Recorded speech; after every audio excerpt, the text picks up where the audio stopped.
Send it, boys. Welcome into Just the Tip, a fantasy football podcast. Today is June 22nd, 2021. We just want to say thank you guys for sharing, liking, subscribing, following our podcast on YouTube, Apple, Spotify, Google, and Amazon.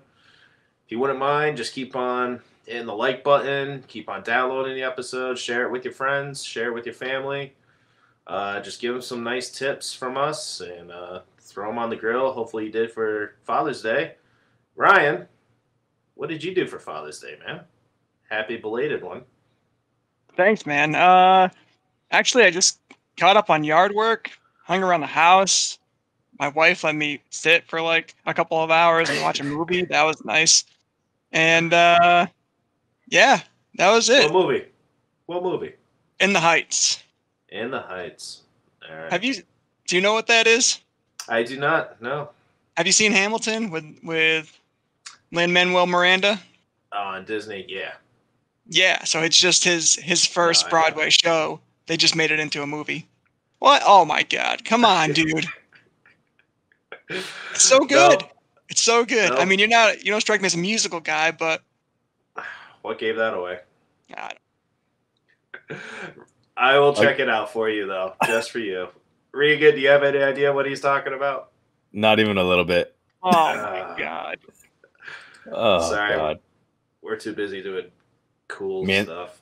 I was going to say manly things. Watching Avengers and not appreciating actual art. Hey, my daughter made me watch the movie Raya. It was pretty good. Not going to lie. And then we had to watch it again. Pretty much. Back to back? No, back-to-back days. Oh, all right. No, my Father's Day was good. I got bacon and breakfast in the morning. What did I do in the afternoon? Just bacon for breakfast? Nice. Yeah, just a mound. That's kind of my thing. My daughter loves it too, so, she gets what she wants. Then I get bonuses. What else did I do? I hung out with my dad, and then we went to my wife's parents, and her dad cooked up an endless amount of food. And it was enjoyable. Smoked on the grill, some Brazilian charcoal, whatever that means, but it said it on the bag. It worked well. Sounds it, man.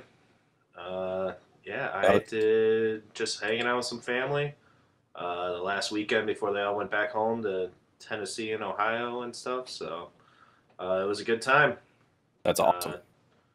We lucked out with the weather, too, so can't complain. Yeah, Saturday rained a little, right, at the end of the day, but it was perfectly set at the end of the day, so it was nice. Yeah, it wasn't too bad. But yeah, let's enough with the pleasantries there. We want to tell you guys a little something. All right, we got some merch in stock. Ryan, why don't you show them what we got? Yeah, well, clearly I'm wearing the hat. Sorry you can't see my face, but it shows a little bit more of the hat. It's an improvement, man. I'm sure everybody's going to be saying, well, keep it that way. I'm just going to put the hat against the camera because that's really the most important thing. So I got the hat here. We got some koozies. And, I mean, that's not a koozie. That's a coaster. And that looks like some nice material. Koozie. There we go. Somebing was pre-gaming too hard for this podcast. Oh, man. We started too late. I can't even find my words. It's only going to get worse from here. Sounds like. But yeah, we got all kinds of good stuff. It's a bold strategy, Cotton. Let's see if it pays off for him. Drink up. Holy condensation. The only way you can solve that is by drinking more.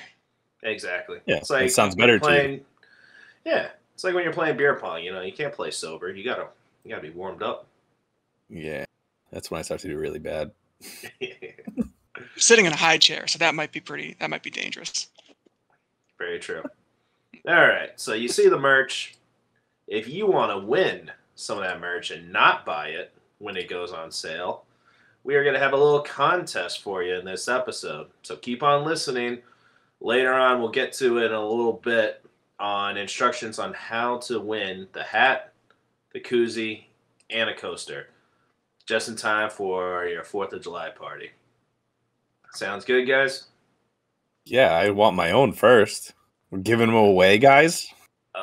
Customers first. Fine. Fans first, man. People matter. Yeah, that's Just true. make sure I label them correctly. Yeah. Somebody's getting a hat when they ordered a coaster. Oh yeah. Yep. Yeah, we'll have to hire an intern for that stuff. Yeah. The good Let's news is get they're into all the awesome briefs. stuff. So Yeah, that's true.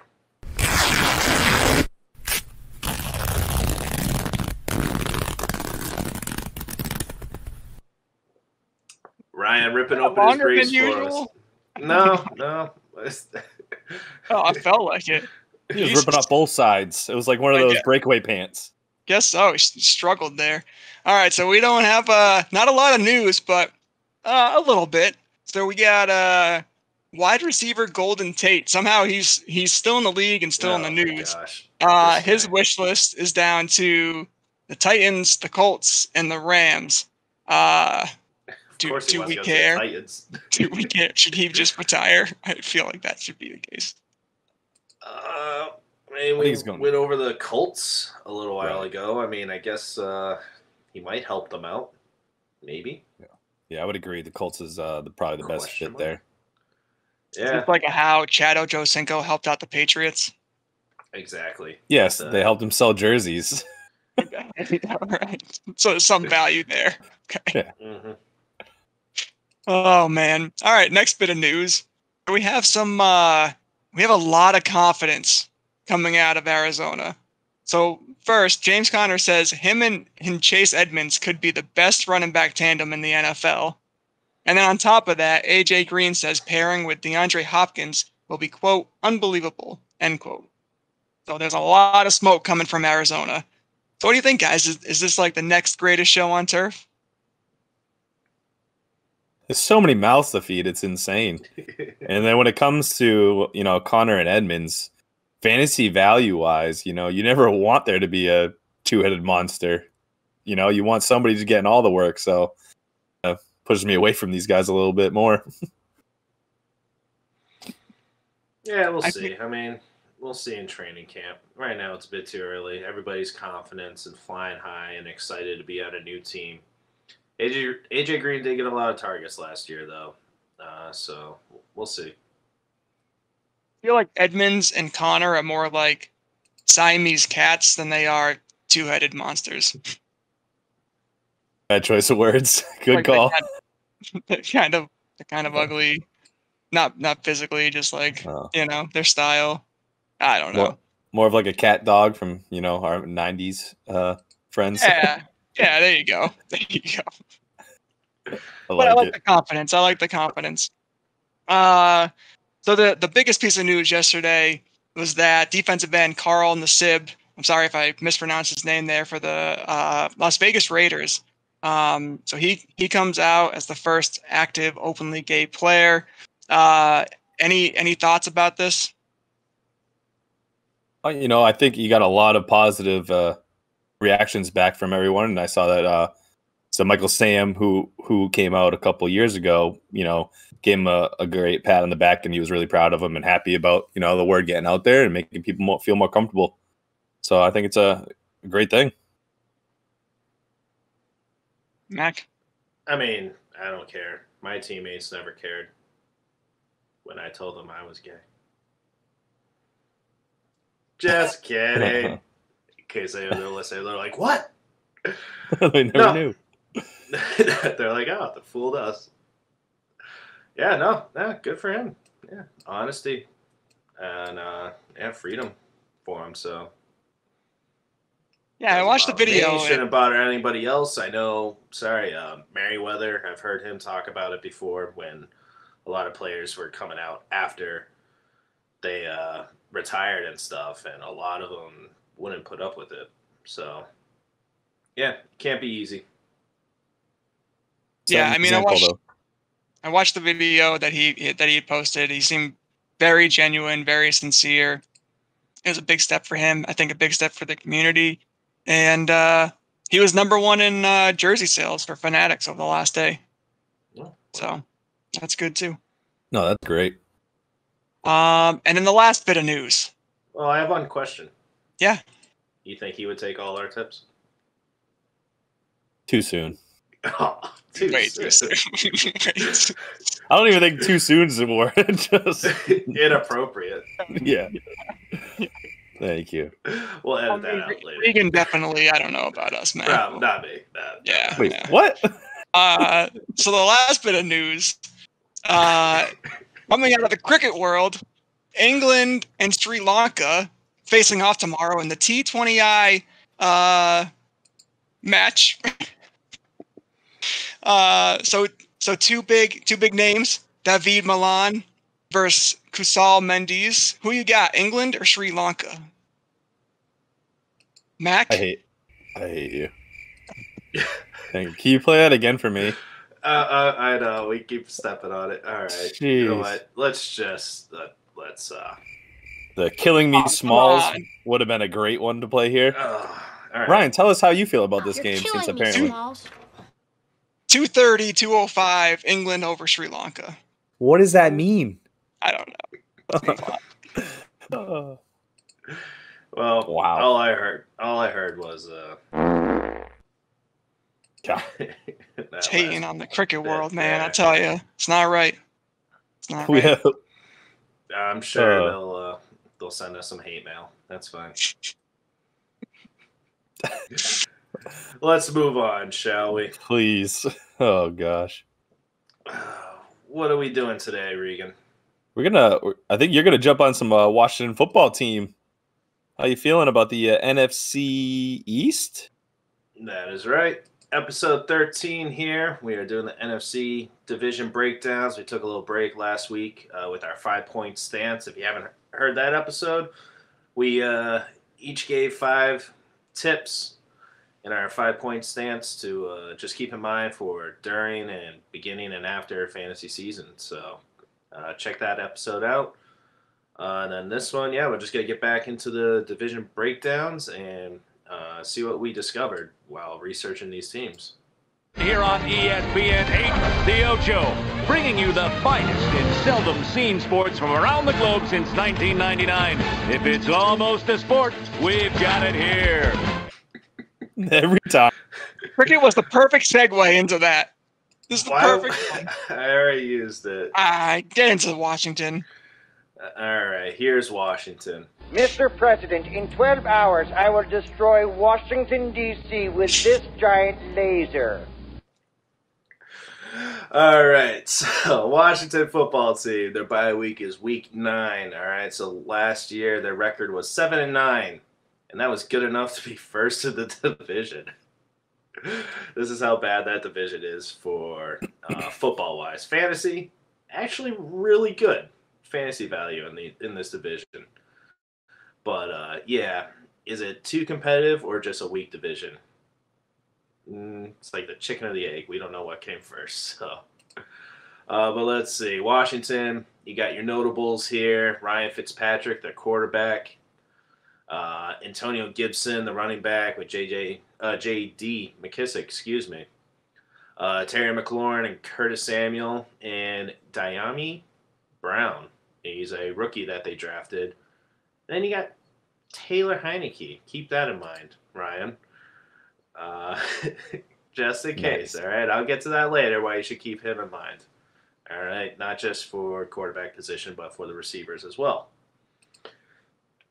All right, so they were ranked last year for the offense, 24th in passing, but 9th in pass attempts, 29th in passing touchdowns, 27th in touchdowns total, and same for the red zone. All right, so they are 30th overall in offense, which is pretty bad. Their defense ranked 6th overall out of everybody, so makes sense that they went heavy on offense to fix that up to help out their defense with Chase Young leading the pack there. That guy's awesome to watch. So they need to get them off the field more, a little bit more of a break, keep sustaining drives on offense and to score to help them out. So you can't win many games when you're scoring in the bottom half of the league. With So they took defense in their first pick. So I said they focus on offense, but that was more in free agency. The draft, they took their linebacker from Kentucky, Yamin Davis. Pretty versatile guy, can cover. He's pretty quick, and he can hit hard as well. So they took some other defensive players. I won't bog you all down with that. But Diami Brown, he's a 4'4", speedy wide receiver. That's his 40 time. He has big upside, man. He can go and get the ball a little bit on the smaller side, but he can track it well. That's what I was trying to say there. So keep an eye out on him in deeper leagues or in Dynasty. I'm sure he's already on the team, but just keep an eye out for him. Let's see. So in free agency, they took another speedy but versatile wide receiver in Curtis Samuel. All right. He's a familiar asset to Ron Rivera and the offensive coordinator, Scott Turner. So I believe they're going to find a better way of getting him in the end zone. He only had 5 total touchdowns last year, 2 rushing and 3 receiving. So they're definitely going to use him better than Carolina did last year, I believe. So look for Curtis Samuel being a better player. What was he ranked last year? 25th out of receivers. So, yeah, let's keep an eye out on that. They did mention in the draft, though, they wanted Fields, but he would have to drop to 19th. They weren't going to trade up for him.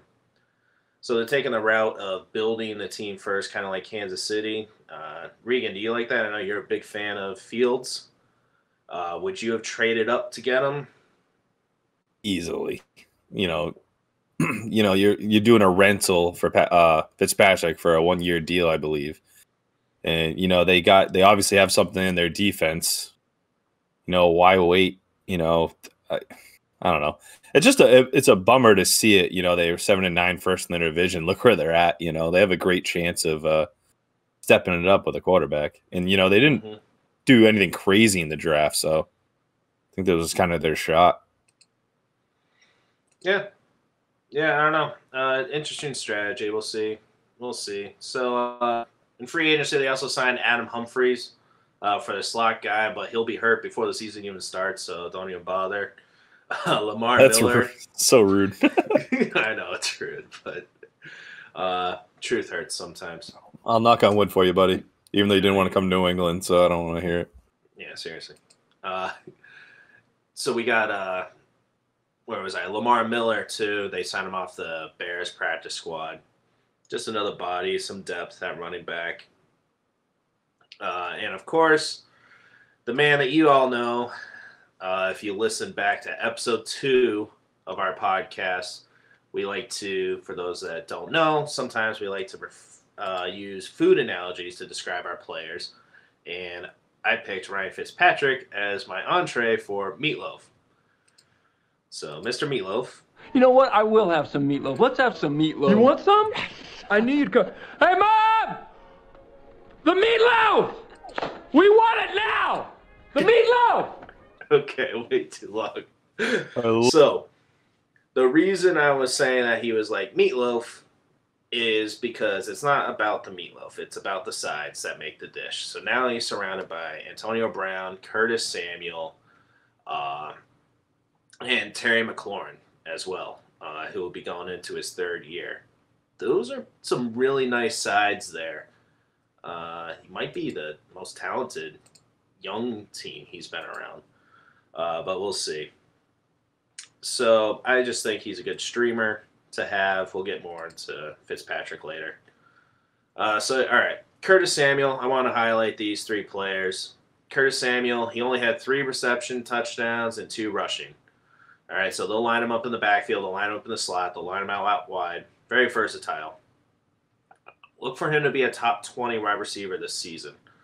All right, he's projected to be 34th right now, but I think that's on Sleeper, by the way, in PPR format. For those that are new, we rate everything or rank everything in PPR format right now. So he is behind T. Higgins, Jamar Chase, Cortland Sutton, Jarvis Landry, Jerry Jeudy. Sutton and Judy have Teddy Bridgewater throwing him the ball right now, and that's what Curtis Samuel had to deal with. He doesn't throw many touchdowns, so I don't quite understand why they're ranked higher than him, Ryan. What do you think in your way too early rankings? Do you think would you take Judy or Cortland Sutton over Curtis Samuel right now? And I don't think over Okay. Curtis Samuel. I think Curtis Samuel is trending in the right direction if he can carry his momentum from last year to this year. And like you said, he's always had to kind of deal with poor quarterback play. But if you look at his numbers, every single year his receptions go up significantly. Every single year his yardage goes up significantly. He can be used in so many different ways. So Sutton, Judy, I would have him ranked above both of them. Now Higgins and Chase might be a different story. If Joe Burrow comes back and he, plays like the quarterback he did for the first 10 weeks of last year, I think those guys could see a huge target share and a lot of receptions, and I know we've talked about them in the past. So I'd probably put Curtis Samuel somewhere in the middle there. I would probably take Chase over him. Would you, Regan? Would you go with the rookie over Samuel there? Probably wouldn't go, but in general, those the players you mentioned that were ranked right around there, that's pretty nice considering that's 31 overall. Pretty impressed by that, honestly. But to answer your question, no, I'd probably go Curtis. All right. I was just curious what you guys thought as well. All right. We'll have our rankings. One more thing on that. I think Samuel if you're talking like in the 30s and we're talking about flex options, I think Samuel is a more conservative pick there, where Chase would probably have a higher upside, but definitely a lower floor for sure. Yeah, Correct. I don't see Curtis Samuel dropping 10 spots lower than what he was last year with a quarterback that's going to throw the ball and better coaching around him, I think, anyway. More familiar coach. Yeah, I'm high on this guy. I really am. I've said it kind of from the beginning. Plus he had 200 rush yards last year. He had 2 touchdowns on the ground, paired with 850 yards. So we're talking almost 1,100 total yards. Pretty early though. 31. Is that what round is that? Around what, 4, 5? I'm guessing. Yeah, it's a third. Oh, well, that's the overall wide receiver rankings. That's not overall rankings. So. That's what I know. That's what I was thinking though. I was thinking like 4 or 5. Maybe it's a little bit less, but that's still pretty early in the draft. You're still looking for a good quality. So I think that's probably why I lean more to Curtis, because like you said, Chase would be upside, so you kind of want to wait a little bit to take that upside. Yeah, no, it makes sense. Next, Antonio Gibson. All right, Riverboat Ron was referring to him as the next Christian McCaffrey last year. All right, Ryan, how come they didn't use him like Christian McCaffrey then? He was great last year for a rookie season. Took a little bit to get going. Excuse me, but they didn't pass him the ball that much. Like, I think the highest he had was 7 or 8 passing attempts, targets rather. So he only had 5 receptions, I think, in one game was his highest. So I don't know why they don't use him that way. I love this guy. When did he refer to him as that? When? His rookie year. Yeah, was it this? Okay. Yeah, okay. So it was last year, because I was pretty high on Antonio Gibson, targeting him, and pretty much had him in every single league, especially after you dropped him near the beginning of the season. Who'd you drop him for? You remember? No. I don't. Of course you don't. Anyway. All right. Honestly, like, we're still in a league with defense. He was a late flyer when I drafted him, so now in hindsight it looks like a real terrible move, but I needed like a defense or a kicker. I think I ended up just cutting him of all the names on my bench. Mm-hmm. If you say kicker, we might have to boot you from this podcast. Defense, totally understandable. I don't blame you. Let's just not look back. So we're moving forward. I'm moving forward in the future. Here. This is like a year ago, guys. This is it's a long time. So anyway, I'm expecting a sophomore slump though this year. So what was he ranked at? He was ranked 13th overall. I'm expecting a bit of a slide from him this year, just because of all the weapons that they got around him now. Terry McLaurin, Curtis Samuel, different quarterback, not Alex Smith, and who they have before, Dwayne Haskins and Kyle Allen. So I expect a bit better passing attempts to the receivers, so they won't rely too much on Antonio Gibson. Plus J.D. McKissick, they really want to get him involved as well. So running back tandem, that's how the league's going. So he's being drafted in the front of the third round. So he's being taken after Akers and Dobbins and Swift and Harris. So Najee Harris is ranked 27th. And then Gibson's like 28th. Are you guys going to go with the rookie over Gibson there? You go Najee Harris with all the weapons surrounding him? You are shaking your head, Regan. All right. So you would take back end of the second round or front end of the third round for Najee Harris before you take Antonio Gibson. Yeah. I've seen a lot of mock drafts, too, that he's been going in like first round, which is mind-blowing. I did want to throw something out there. I did a little research on Antonio Gibson when I saw this, and the main problem was McKissick. McKissick got 106 targets. Gibson only got 43. In yards after the catch, McKissick only had 6.3, and Gibson actually had 8.5. And Gibson's coming out of the backfield for the most part. McKissick's was in the slot a little bit more. So his passes were a little bit farther downfield, so that actually gives him the advantage to yards after the catch. He's got a little bit more of an open field, doesn't have to go past the line. Both of them had a 92% catch rate, which is great. But one of the things that came out about this was McKissick with 106 targets. They're basing this off, well, the word is that they did this for Alex Smith's sake, and to keep the ball out of his hands as much as possible and as fast as possible. So they would just dump the ball out to McKissick more and more. I actually think, in Gibson, I think Gibson's going to get a lot more catches this year. I was looking at some of his videos, and he's just more elusive than McKissick. I think he's a better player overall. Oh, he's a stud. Yeah, absolutely. The only thing that scares me now is Curtis Samuel, with them taking him and putting him in the backfield a little bit more. That's going to take a couple more catches away. That being said, I still think Gibson has a better receiving record this year than last year. Yeah, no, very good, very good. I hope you're right. Me too. And I will take him over Najee Harris because he will do better than Najee Harris. All right. Anyway, so moving on to Ryan Fitzpatrick. All right. So Pro Football Reference. Okay, I went through this today. He's only started for full seasons 3 times in his 16-year career. All right. He's never broken 4,000 passing yards. He's only gone above 500 3 times in his career.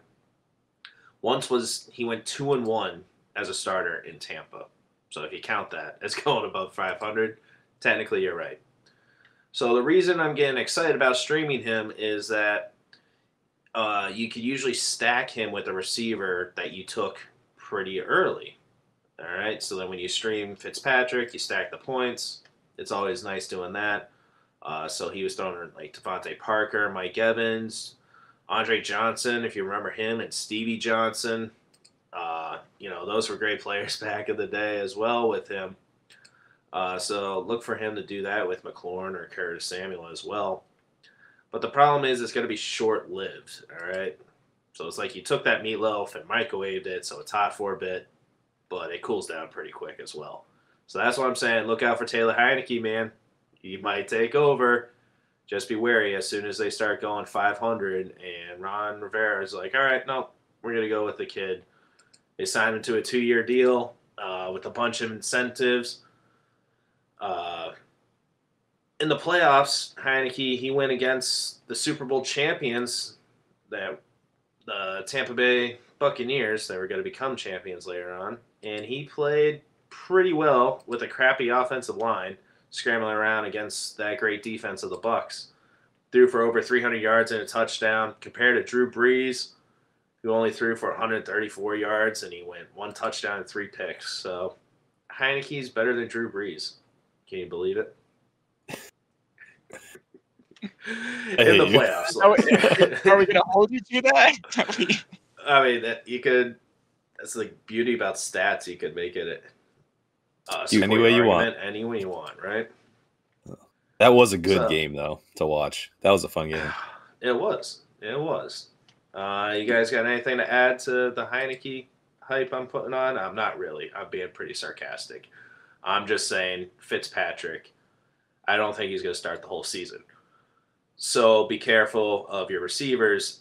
If Heineke's not able to deliver the ball to them as well, you might want to keep an eye out for trading them as well. Say it's the beginning of the season, 6 games in, they're pretty hot.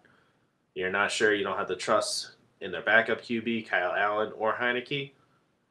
You might want to trade them. That's all I'm saying. Glad you guys agree. Okay. I mean, I'll tell you, the really small sample size. It was super exciting. He made a lot of big plays. Mm-hmm. But you know who else did stuff like that and has done stuff like that his whole career? You know, the Nick Foles's of the world, the Kevin Cobbs of the world. So, yeah, too small of a sample size. Matt Flynn making a huge contract off a couple of games. Oh man. Yeah. What's the guy from Denver? I forgot his name. Oh yeah, Mr. Osweiler. Osweiler. Made like $41 million and played like 6 games. Outrageous. Good for him. Exactly. Good for him, man. Seriously. All right. Well, with nothing to add, let's do our next part here. And his name is John C. Contest time, baby. All right. So hopefully you made it this far. We went a bit longer there than I expected, but for the contest, all right, if you want to win the hat and the koozie and a coaster, Ryan, want to hold that up to show people again? You can win these beauties. All you have to do is go to our YouTube channel at Just the Tip, a fantasy football podcast. Like and subscribe if you haven't already, and leave a comment in the comment box of what your favorite sleeper is this season. Just the name. So don't gotta be crazy. Name. Taylor Heineke. You want to make that your favorite sleeper? Be realistic. Not like that. Just leave there's gonna be comment. There's gonna be somebody like that, and I'll love it. Not gonna help your chances though. Don't try to butter me up like that. All right. We will pick a name at random. All right. So we'll announce it next week on who the winner is. So once again, go to our YouTube channel at Just a Tip, a fantasy football podcast. Comment what your favorite sleeper is for this season. You can subscribe. Forget anything there? Oh, yes. Like and subscribe. Thank you, Regan. Always there for you, buddy. I appreciate it, and I know you are. All right. I think we should move on to the Giants here. Regan, what do you have for us? No drop? I don't have I try again to drop. How rude. You get this awesome drop for your team, and I get nothing. I don't play with girls. That's all right. The Giants. Thanks. Appreciate that, buddy. All right. So the New York Giants, really depressing to look up again. I keep getting these great ones. Notable players: Daniel Jones, Saquon Barkley, Darius Slayton, Sterling Shepard, Kadarius Toney, Evan Ingram, Kyle Rudolph, Kenny Golladay. We got some good. We got players here. I'll just put it that way. So they ended up getting Kenny Golladay in free agency, signing a $72 million deal with $40 million in guarantees. They drafted Kadarius Toney, wide receiver out of Florida. real quick, speedy guy. Not the best route runner, but they can build on him. He's got the speed and the ability to make big plays. They traded down from pick 11 to grab him. And free agents, they got Kyle Rudolph, Kelvin Benjamin, Devontae Booker. Kelvin Benjamin's going to be a tight end. I don't even see him making the team. I'm pretty sure they had more tight ends on the team than they do wide receivers in the depth chart. So that was surprising. Offensively, the Giants needed players back, or in general, offensive tackles, tight ends, and wide receivers. They needed the offense to be boosted. They needed help. They get offensive tackle Nate Solder back after opting out of the 2020 season. Andy restructured his contract to join back. They also used their 4th overall pick last year, so not this past year, but the year before, on offensive tackle Andrew Thomas. It was, I believe, the 4th pick overall. So he was a little lackluster. They didn't think he was going to be. Well, I thought he was going to be a lot better, and he still has the opportunity to be so. He could be their stud, but he came off a little lame, I should say, last year. And then Kyle Rudolph, they acquired him for $16 million. Kyle Rudolph's 31 years old, guys. That's how old I am. $16 million. I just realized that is really depressing. Probably just the same amount of concussions, too. Oh, Andy's coming off a foot injury. I just broke my foot last year. Oh, my God. You guys are like twins. I was playing basketball. He's playing football, so it doesn't even match up. So he was playing a real sport. Yeah. Well, I retired from football because of the concussions. I like getting out of bed in the morning. Oh, man. So last year, I forget how many games he played, but he pretty sure it was about 13. He only had 28 catches, 334 yards, and 1 touchdown. Oh, it's 12 games, I'm sorry. And 1 touchdown. They have Evan Ingram, who is a known name. He's been there for a few years. But he seems to be somewhat in the hot seat this season. This is obviously shown when they signed a 31-year-old to a $16 million contract. They're pretty much telling you need to do something. He had 11 Benjamin. Oh my God, that just doesn't even make sense. There was another player. I think it was Matthews. He played for the Eagles, the wide receiver. Jordan Matthews. Mm-hmm. He's come back as a tight end too. I was like, what is going on? Played for the Chargers too, I think, back in the day. I don't know. Oh, that's who it was. Yeah, he was the Eagles too. Eagles. Maybe that's what. So Ingram dropped 11 passes last year, which actually doesn't sound that bad. But 3 of those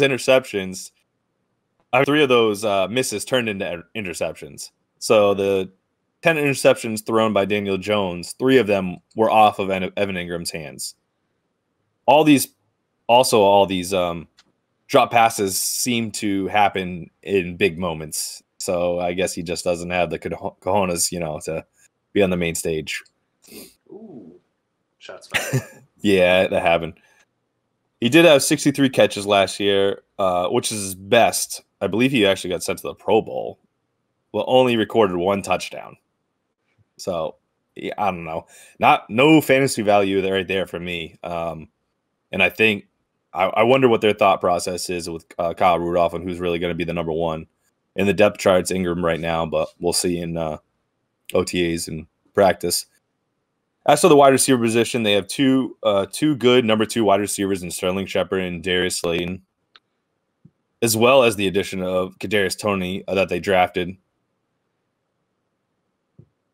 There's one more wide receiver, obviously Kenny Galladay, but I'll get to him in a second. But Daniel Jones, he's got, like I said, he's got 2 decent wide receivers that he's had. He's got Kadarius Toney. He's got Kenny Galladay. Yet he is absolutely horrid. It's almost disgusting to see some of these stats. When I see that in 2019, he had 18 fumbles, 12 interceptions. I was like, 18 is wild. I had to double check it. He had 3,000 and change yards. He had 24 touchdowns, and I think that's where all the hype came from in 2009. 279 rushing yards and 2 rushing touchdowns. But last year, he didn't fumble 18 times, but only 11, and had 10 interceptions.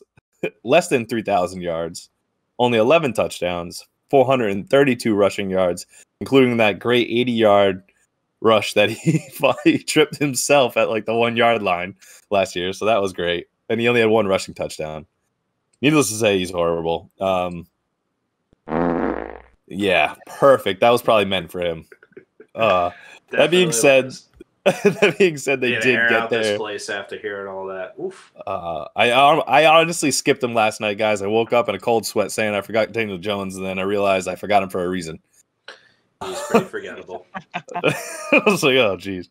That being said, they did, add some firepower, signing Kenny Golladay to that $72 million deal.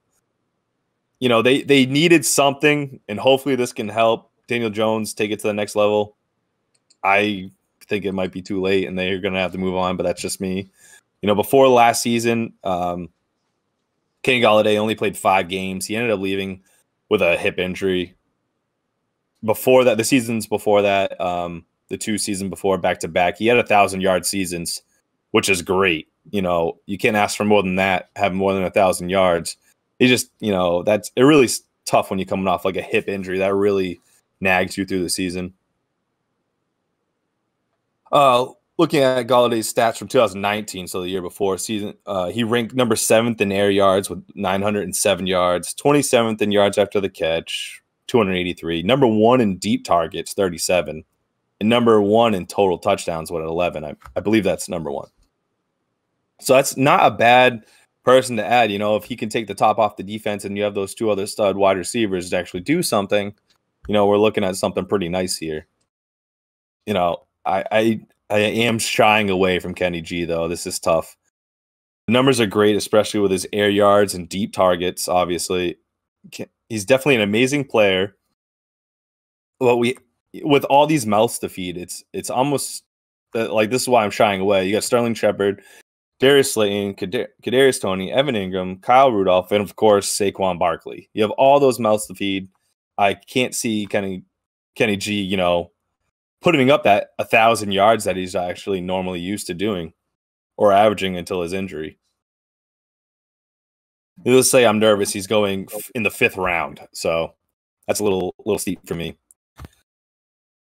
Yeah, I think the guys around him that you're going to be able to draft in the 5th round, like with Kenny Golladay, it's going to be all about his projection and where he's landing. I think 5th round you can find guys who are going to be more durable, probably have a better quarterback, probably have more targets. So you got to be mindful of that. Now, if he slips a little bit and you can grab him 6th round, 7th round, the talent around him is thinning, that's the time to nab him. But 5th round, that seems a little early where there's going to be a lot of different receivers available. No, and that's a great point to always look at that and see what's around you. And there's an average draft position, but make sure it actually is fitting, for the risk that you're taking on those players. And we talked about that in a lot of our tips. But all right, so get to the main question. Saquon Barkley, guys. He obviously coming off his torn ACL. Oh, man, where am I? All right, here we go. So he's coming off the torn ACL. He had to wait an additional 6 weeks for surgery because of swelling and so on, which is just horrible, which obviously prolongs his recovery and so on.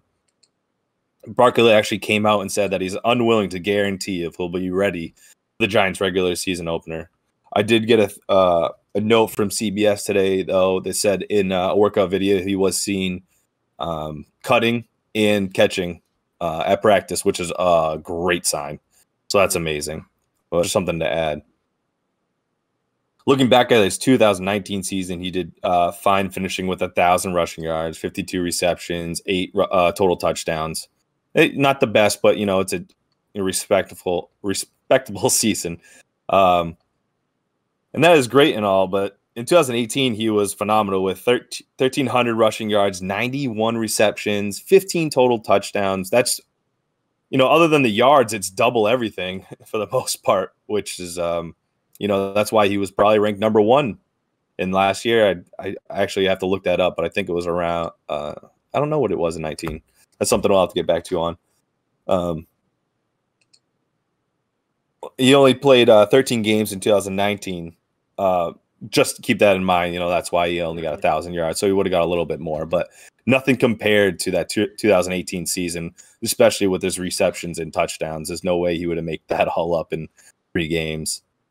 His average draft position on ESPN is one first round, 5th pick overall. I would say that's it kind of makes me nervous right there. Just a little bit. Just, you don't know what you're getting. If he is honest about, he's going to do what's best for him. And if he's injured and not 100%, he's not going to come back. So you might miss a few games in the beginning of the season. The good news is, they have all that talent at wide receiver now. It's going to open up the box for him. Hopefully, if Daniel Jones can get his game going, but it's all based on when he gets out there. So I'll open it up to my first question, guys. When drafting in the first 3 rounds, are you willing to take a shot on players that could possibly miss a game, like Saquon Barkley? But obviously, they have the potential to be great. Are you guys nervous about, using one of those picks? Yeah, I would be. I mean, I wouldn't take him until the 2nd round. I'd much rather take. You said 5th overall. His ADP was correct. Yep, 5th overall right now on ESPN. PPR, like even that, I would still probably take Derrick Henry and Chubb, and they're not well known for PPR. I'd probably still go with them. And then you're getting those points. Kamara, McCaffrey before that. So yeah, I don't see him going in the 1st round. I'd probably take Zeke over him, honestly. I'll get into that later with my Dallas. But yeah, I'd agree with you, honestly. And that's actually a consensus, too. I've looked at several websites, and they all have him at 5. Would you take Stephon Diggs or Devontae Adams over Saquon? Yeah, it depends on where in the 1st round, I'm guessing you're saying. Yeah, I mean, if you're talking 5th, that's kind of where you start thinking about, like, is it worth it to take the wide receiver 1 or wide receiver 2 as opposed to running back 5? Right. If there's an injury risk attached to it, and Diggs has a history of staying healthy, and I believe that gets back to, I think it was Mac's tips on the last episode to get into. It was one of you guys with once you got like past 6, the wide receivers just made more sense. Yep. It did. So it's something to look into, guys. Look at the last episode and look into that. It's a great info. You got a lot of time to figure out Saquon too. Like I think preseason is going to be important for him because you're going to be able to know if he's actually healthy or not leading up into week 1. And as you get later on into the end of August where you're actually going to be drafting, you're going to have more information than you have now. Because right now you don't know. Like he could have couple of setbacks, and week 1 or week 2 turns into week 3 or week 4 or week 5. I mean, you see that all the time. So, with that said, though, like if you see him a little bit in the preseason, or at least he's like practicing and moving around and whatnot, like this guy is a special talent. Regan went over his stats there in 2018, like 91 catches, almost 1,200 rushing yards. 15 touchdowns. 15 touchdowns, yeah, and he only played 13 games the next season, and he would have been on pace to, I think, have at least the same amount of rushing yards. Definitely would have had the same amount of rushing yards if he averaged about 100 per game. Yep. He had 52 catches, 8 touchdowns. So, it would have looked a lot better with 3 more games. Yeah, and he's averaging 4 catches a game. So you're saying now you're like 65, 66 catches. So, I mean, and if he can get back to form, this guy's he's a stud. He's a guy that's going to catapult you in the playoffs, but his injury risk it's so high right now. 2 seasons in a row where he's missed, he missed 3 games and he missed the whole season. Who knows where he's going to be at? Yeah, you saying that just makes me, I don't think I could let him pass me in the 1st round, but it's got to be those last like 11, 12. I'm not taking him earlier than that. I want to make sure I can get somebody on the turn that I can rely on. So, just a thought. Yeah. Very true. Good points, Regan. Appreciate it.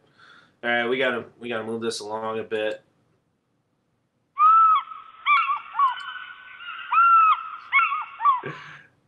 Says moving along, then he That plays sounds that. like it says Eagles, but that sounds like seagulls to me. So anyway, Ryan, let's go with the Philadelphia Eagles there. I think Seagulls is more appropriate nowadays. It's I like good it. segue. Yeah, so speaking of key additions after the Seagulls comment, Joe Flacco. Yeah, he's a big offseason signing. Come on, they did more than that. Yeah, they actually had a really busy offseason. So I'll go through a couple points here real quick. We'll get into the questions. But they fired Super Bowl winning head coach Doug Peterson. And the nail in the coffin for Doug Peterson was definitely that Week 17 game against the Washington football team where he benches Jalen Hurts in the fourth quarter. For Nate Sudfeld, they're down 3 points. They end up not winning the game, and just a total sign that he was just giving up and turn the locker room against them. So I've made a huge mistake. Yeah, nailed it. Exactly. Oops. Yeah, and then this offseason they traded quarterback Carson Wentz to the Colts for a 2021 third-round pick and a conditional 2022 second-round pick. The conditions for that is that if Wentz plays 75% of offensive snaps, or if he plays 70% of offensive snaps and the Colts make the playoffs, then that'll turn into a first-round pick.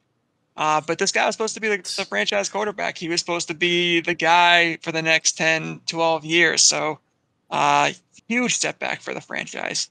They release Deshaun Jackson. They release Alshon Jeffrey.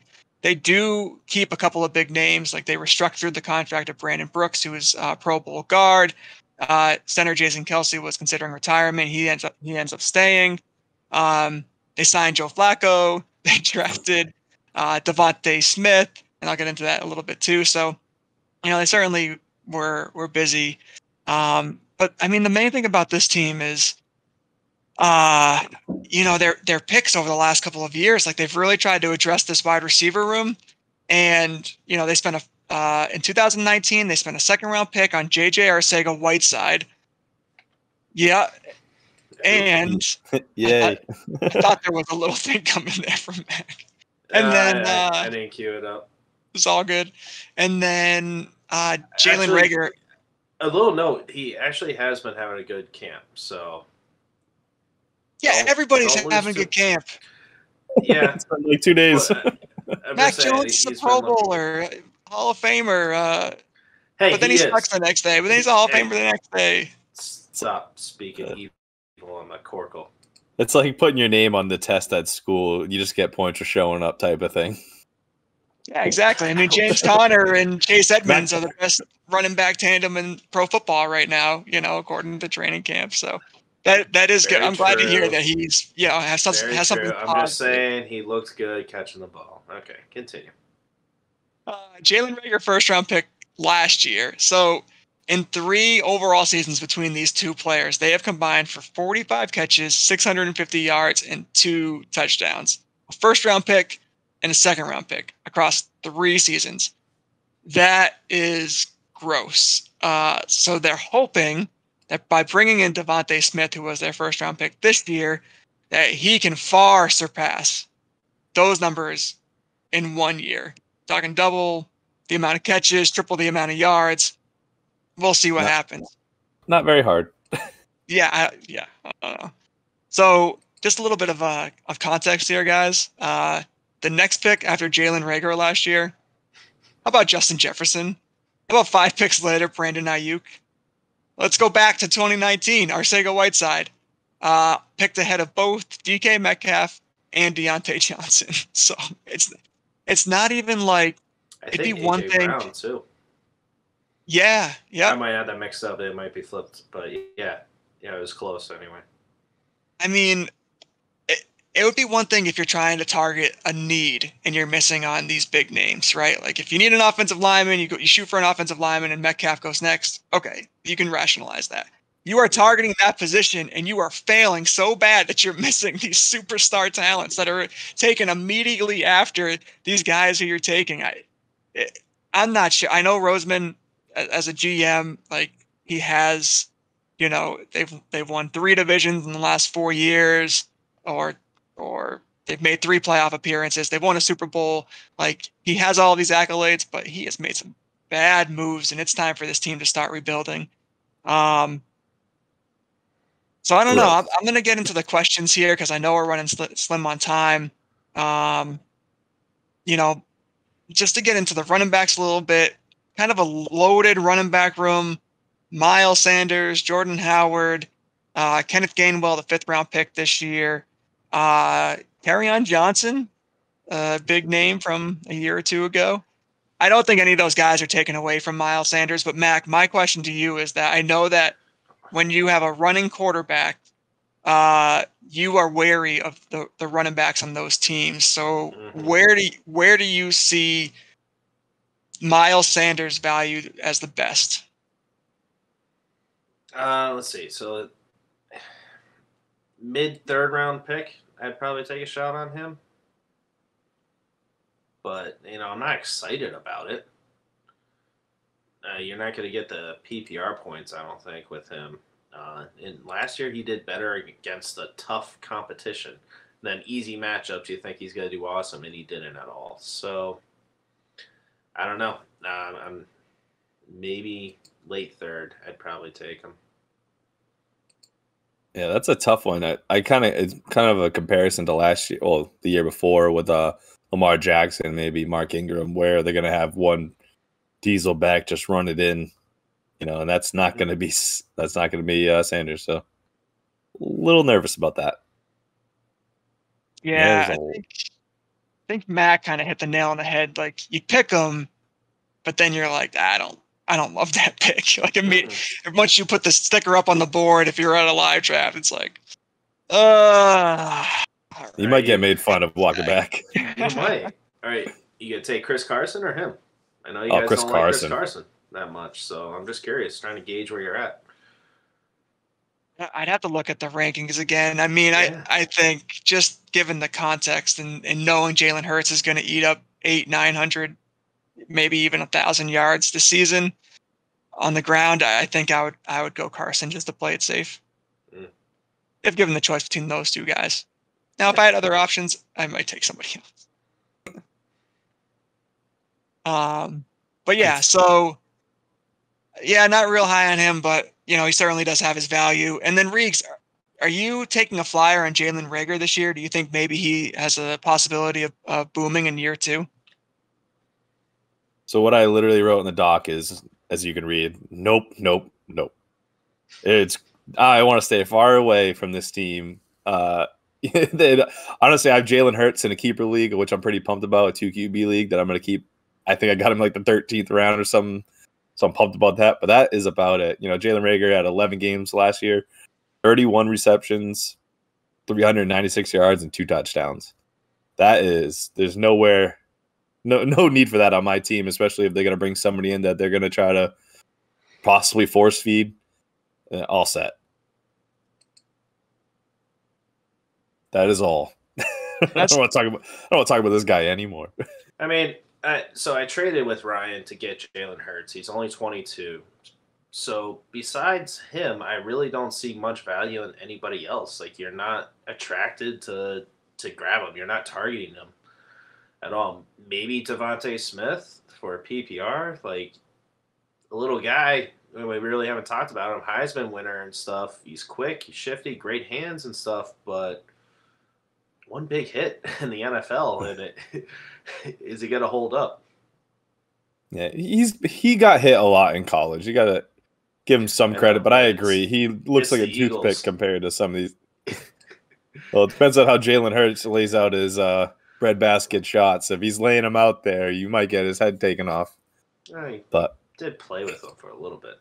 So. Right. Yeah, I know he's been compared to Marvin Harrison, and Marvin Harrison played at a time where you could get away with a lot more as a defensive player, and he stayed healthy for most of his career. So it's hard to tell, but he's very small. That was something that was brought up throughout the offseason for him and one of his cons. But I think he's a guy who's going to get a ton of targets. I could see him being inconsistent because I think the offense is going to be inconsistent. I think even though so I know we're going to talk about our projections later, but just a little bit of a spoiler here. I have Jalen Hurts as my quarterback 11. I think he passes for almost 4,000 yards. I think he gets 22 touchdowns. I think he makes a lot of mistakes and turns over the ball a lot, but I also think he gets a lot of rushing yards. So I think that he's going to be inconsistent, though. Even looking at last year, it was like, from week 14 to week 17, it was 150 yards, 340 yards, 120 yards, 310 yards. So I think he's going to be like boom or bust kind of guy, at least as far as the passing game goes. So he'll put up consistent points because he has the ability to run, but I don't know if his receivers are going to put up those consistent points. Yeah, I think when I was making our ranking sheet, I'm pretty sure he was rejected. If he went for the pace last year, it was like 20 fumbles. So there's your mistakes. Let's hope to God he doesn't do that. Yeah, cut those down a little bit, but still, that's depressing. I just want to fit this in before we move on. Dallas Goedert, I think right now he's projected as tight end number 7. Do you see him fitting into the top 5 with tight ends? Yeah, not to me. I think 7's perfect. I can't take him over the upside of Hawkinson and Pitts. I think there's too much there. But I don't think anybody's in front of him. I don't think he even has anybody close. So he's definitely number 7.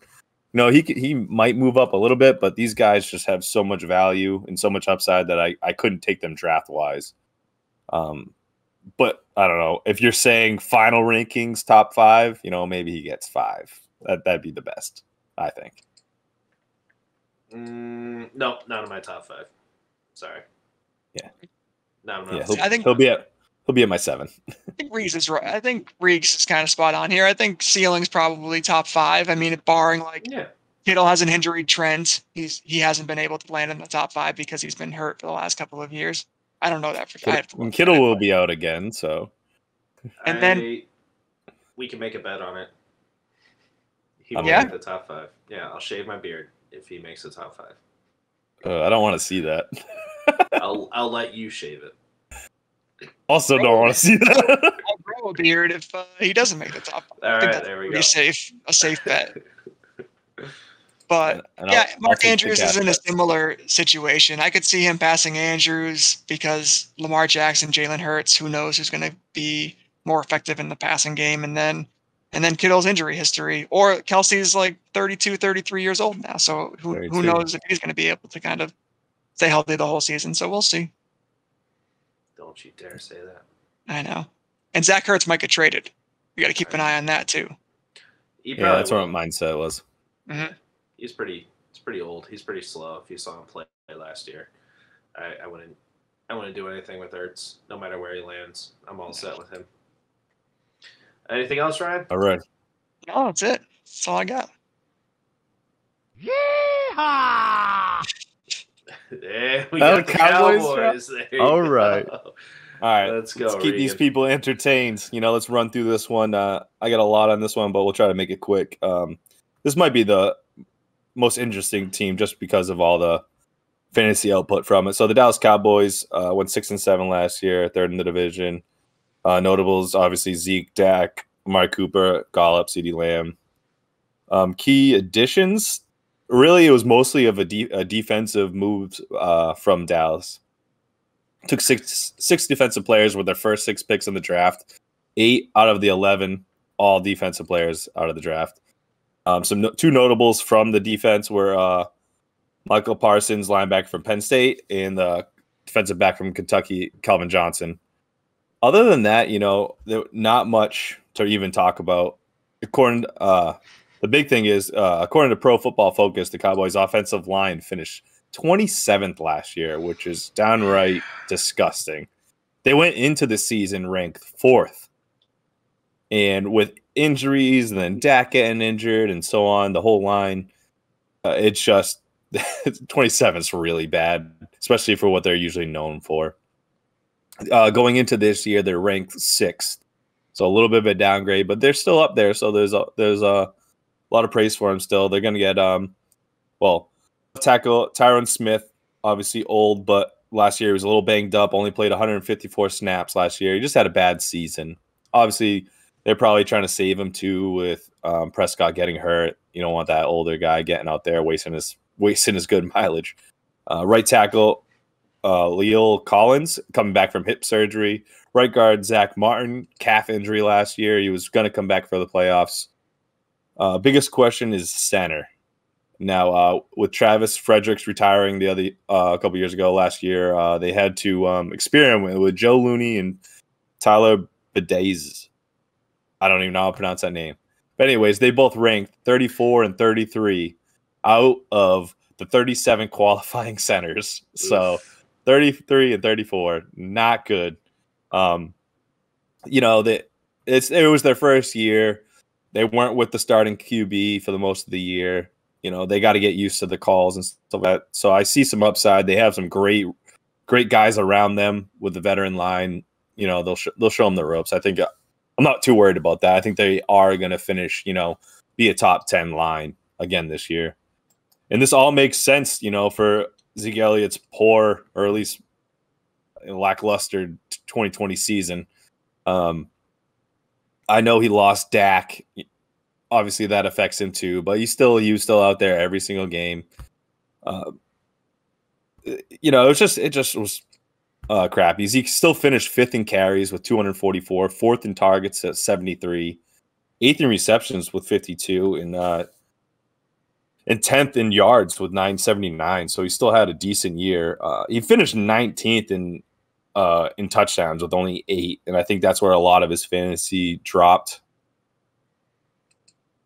Zeke and Dak, when Zeke had Dak, he averaged 106.7 yards a game, and when Zach was out, he only had 79 total averaging yards. And Zeke's always been a top 6 back with Dak. So I guess I'm just trying to help my boy Zach out. Zeke. I've been saying Zach, I think. Zeke. I love that. Anyways, I'm just sneak attack. It's like one of those famous People couples. Won't see it coming. Yeah. Oh God. Nah, people will underestimate him this year. I get what you're saying. Like the offensive line is huge. I know we go a lot about offensive line, but you have to put it in perspective, especially when it comes to running backs. Man, if they got a weak offensive line, the running backs are going to struggle. Couldn't agree more. Especially with Zeke. He's in a couple of years. He's not as fast, but he's still a great player, and I think he has great fantasy value. I'll get into that in the questions, but what I'm saying is don't give up on him. Don't take last year's, somewhat down year into effect. Once he gets Dak back, it's going to be a total game changer. The Cowboys also have 3 great wide receivers with Amari Cooper, Michael Gallup, CeeDee Lamb. The wide receivers, the wide receivers and Dak were on a tear last year in the 4 games that he played. They were on pace for something amazing, which was all 3 wide receivers were on pace for over 1,000 yards, which is unheard of necessarily, having 3,000-yard receivers. Amari Cooper was on pace for 1,300. Well, Gallup was on pace for 1,100. CeeDee Lamb was on pace for 1,300 as well, actually almost 1,400. And then Dak was on pace for almost 6,000 passing yards, 5,900. They finished with not so much. So obviously they had they didn't have Dak the whole season and had Andy Dalton. But Amari Cooper finished still with 1,100 receiving yards. Michael Gallup had 843. CeeDee Lamb had 835. Like I said, Zeke had 338. That reception total isn't bad for Zeke at that point, but still. Now the obvious problem wasn't going to be. Wow, caught myself. There's so much. I'm so bummed out that Dak missed out last year because they were on such a tear, and it could have been really something, especially fantasy value. And seeing that gets me really excited for all of these wide receivers next year. Whether you take. Actually, I think CeeDee Lamb now is going before Amari Cooper. Yeah, but I've been seeing that, which I thought was barely, but yeah, they're really cool. I saw one of those back to back. I was like, that's just weird. But either way, right now, getting back to that, Dak is on track to be a 100% start for 2021 season. He's already practicing in OTAs with the training staff, so that's great. See, he's actually out there with the team.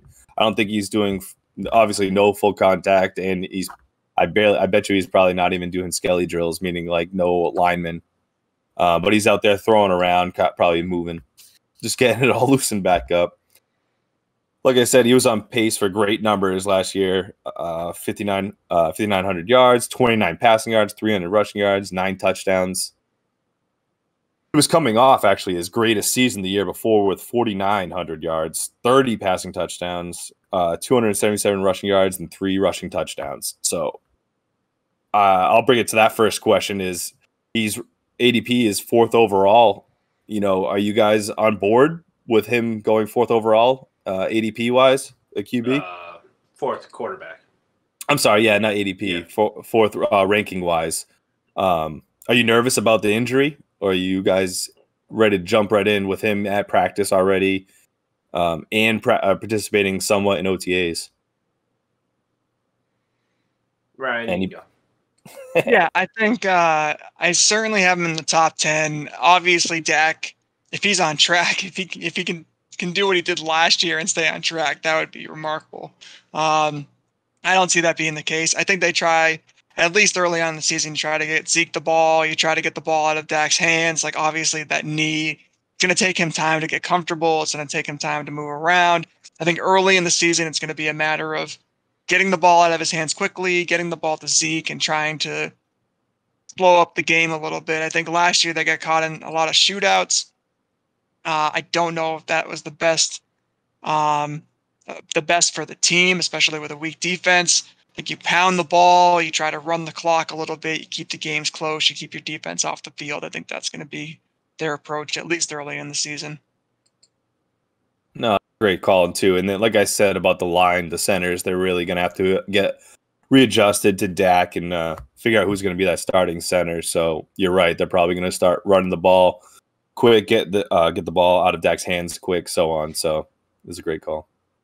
I'm still, if you were wondering, I'm all for him at 4, but that's just me. Really? I'm fine with him being a number 4 quarterback, and obviously I don't think his stats are going to be as good as they were projected for last year. But what he got the year before, I think is, I think it's easily achieved. Not the 30 touchdown passes, but I think it could still happen. It's the rushing yards at around 300 that I'm a little nervous about. But he's still going to have a shitload of yards passing. Yeah, I hope so. I mean, so Mahomes, Jackson, Allen. I'm going Kyler Murray before Dak, I think. Tannehill, Russell Wilson, Aaron Rodgers. Don't tell people about Tannehill. Yeah. Come on. Yeah, Fantasy Pros, he was ranked 4th overall. Yeah, no. I'm surprised they have a lot of faith in him. So, yeah, I don't know. I'm a little nervous, but we'll see in training camp. Kyle Murray makes me nervous, so. That too. Little guy like that running around. He's got some weapons, but. He does. So we'll see. He needs all those guys are in the same tier, right? Like, you never really know. You don't know where they're going to line up. Yeah. No, Kyler Murray needs better coaching. That's the problem. So, yeah, I don't know. It's a toss-up with them. We'll have to get into that some other time. Food for thought. Can I ask that last question? Yeah, quick? Keep going. I just wanted to bring it back. I know Ryan asked a question, but mine kind of ties in. But it's I have obviously talked about the Giants and the Cowboys with was it Barkley projected for 5th and Zeke projected for 6th in ADP on ESPN. Where are you guys going on this? What do you guys feel more comfortable taking? I honestly feel more comfortable taking Zeke at 5 than I do Saquon. Yeah, Mac, what are you thinking? I would. Yeah, I would as well. But I just think that's too high because I guess they have Chubb ranked pretty low, but I guess I'm more high on Chubb because he was on pace for 20 touchdowns when he came back from his injury last year, rushing touchdowns. So, I mean, in a lot of yards. We do have to keep in mind that they have Tony Pollard too, and Tony Pollard did take some, some snaps away And Zeke just seemed a little lackluster last year. He kind of just like didn't want to be there. It seemed to some people. Obviously, didn't see that, but also I don't know. I didn't watch as hard. It was Dallas, so. It's tough when you have Andy Dalton as your quarterback too, right? Whoever that other random dude was for that one game that we still haven't looked up. Yeah, I don't blame him on that. Yeah. Here's where I think like I like Barkley over Zeke if they're both healthy. Zeke, I think, is the safer option. Zeke is the option I would probably go with. And this is, I think different analysts have already touched on this. I'm sure our listeners who are, fantasy football heads, like they probably already know this, but first 5 weeks with Dak, Zeke's averaging almost 18 points a game. Week 6 on, he averages less than 10 a game. I don't think that's a coincidence. I think that was directly related to Dak. And here's another big area, I think, for Zeke that really down after Dak went out. So, first 4 weeks, because Dak didn't play the whole game in week 5. 4 targets, 7 targets, 11 targets, 8 targets. After that, Dak goes down. 2 targets, you have the outlier of 10 targets, and then 2, 2, 3, 2, 3. So he became not impactful in the passing game whatsoever. And if you're in a PPR format, that's so critical. So if what I'm saying is true and that Dak's going to be checking down, he's going to be getting the ball out of his hand, Zeke's going to get more carries, like that's going to equal more targets, more yards, more touchdown opportunities. I really am very high on Zeke this year. So I would take him over Barkley, and I would consider taking him over maybe like Dalvin Cook too. Ooh. But we can That's get into wild. that. That's crazy. Come on, what are you doing? Just scaring people now. So you take him over Alvin Kamara and Derrick Henry in PPR? Ugh. I'm taking him over Derrick Henry. I think, yeah. I'm not taking him over Kamara. No, so do you have Kamara too? Am I ruining your projection sheet? No, we haven't done running back projections yet. Well, I'm just saying you said you'd take him over Cook, and I have Cook at everybody has Cook at 2, so that's why I was questioning it. See, now I'm gonna have to critique my projections to we gotta edit that out because you're going off a left here. I'm gonna make my projections. He's gonna be like 8th or 9th. I'm gonna be like, oh damn it. What had happened was I think he's got a lot of upside this year. I really do. This is gonna be a very potent, fast offense with a lot of red zone opportunities. They're gonna move up and down the field, and it's all gonna depend on Dak being healthy. Couldn't agree more. Wait, I thought we were talking about Saquon. I was talking about Zeke. Don't mess up the people. I'm all confused. All right. So Dallas's first 5 games, is against Tampa, Chargers, Philly, Carolina, Giants. All right. And then the Giants is Denver, Washington, Atlanta, New Orleans, Dallas. Saquon's starting off with an easier schedule, man. It looks Dallas like the rest ranked, of their schedule. Dallas is ranked 23rd in easiest schedule. So, oh god, it's not a good, not an easy season for him projection wise. Was that 9th toughest schedule? My math's off. Anyway, I ain't good at numbers. You were right, big guy. Oh, look at me. Your homeschooled education at least taught you how to. Yeah, I felt bad once I said. Yeah. I felt bad once I said, when you go to school and you write your name on the papers, he never had that problem. It went right over my head. Yep. When I got to college, and I'm just like, wait, I gotta write my name down on these things. Yeah. What? Yeah. Date? What's a date? What's the date? Oh man! All right. Anything else on Dallas there, Regan? Nope. Just a lot of opportunity for fantasy points, so keep them in your mind when you're drafting. Yeah, you heard it here first. Ryan thinks Dalvin Cook's going to suck and Zeke is going to be number 2 overall. I also heard that. That is weird. You can create whatever narrative you want to create, but I do think Zeke has a chance to pass him. It sounded like he wanted Nick Chubb over both of them, so we'll see where he want Miles Sanders over both of them. Let's have that discussion. Oh, shut that. Oh, okay. Get out of here. All right. You're fired. Antonio Gibson. Outro, please. Let's get out of here. This guy. All right. We've gone on pretty long, so we want to thank you guys for sticking around this long with us. Just remember that contest. Go to our YouTube channel at Just a Tip, a fantasy football podcast, and comment on what you have as your favorite sleeper this year. All right. Try to make it a deep sleeper. All right. Make it interesting. Then we'll react on our next episodes. All right. You can find us on YouTube, like I just said, Apple, Spotify, Google, and Amazon. Follow us on our socials at Just a Tip FFP. Like and comment, slide into our DMs there, give us some stuff for the mailbag. We'd really appreciate it. You can email us at justatipffpodcast@gmail.com. As always, thank you for taking our tips. That's what she said.